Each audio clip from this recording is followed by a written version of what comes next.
Welcome to part 2 of How to Work Daily. Again, if you were in part 1, or if this is your first stop here on this whole idea of working daily, believe me, I know what you're thinking and you're feeling. There's no way I can work daily. Well, there are ways to do that, and you can. For simplicity's sake, I call this whole thing about consistent daily work, I call it the daily appointment. Fortunately, there's been research around how do people follow through on their intentions. They have something that they want to do. What separates one group of people, the ones that can actually get it done, versus another group? And it seems to boil down to this. The successful group came up with a simple checklist. They make decisions around that checklist. Once they've formed it, they just follow it on a daily basis. The unsuccessful group doesn't really specify where or how or what or when they want to follow through. So everything just sort of slides. It doesn't get done. So let's go through the steps of what you need to know to make one of these checklists to help you get to your daily appointment and get through your daily appointment. The first item on the checklist is, when are you going to have your daily appointment?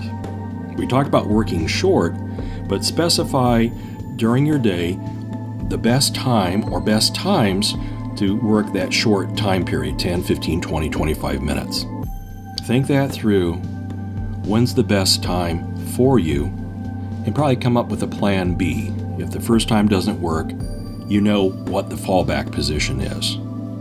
So that's item number 1 on your checklist for the daily appointment. Item number 2 for your checklist is where. And we talked about having a lot of flexibility about being able to work in different locations, but go ahead and pre-specify where you'll likely be doing your work, and again, come up with a plan B. Where will you be when you have that appointment at your specified time? And it's okay to visualize, again, a plan B of where you'll be when that time comes around. The third item on the checklist, and it's going to vary from day to day, is what will you be doing at that time in that location? Now, you can start off first specifying it in a general sense, what sort of work. I'll turn to writers. It would be, maybe a certain level of productivity, saying shooting for 100 words during that work session. It would be about a particular topic, but as you get into that work, you will be able to specify a day or two ahead of where you need to be and what you need to do that next day or the day after that. So get that clear in your mind so you know when you sit down in that location at that time, you'll know the subject matter, but what specifically are you going to be tackling during that work session?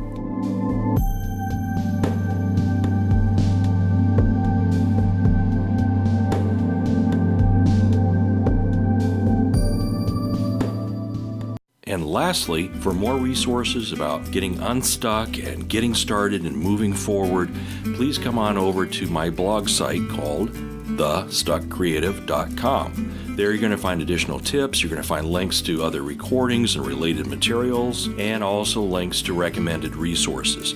So I'll see you over at thestuckcreative.com.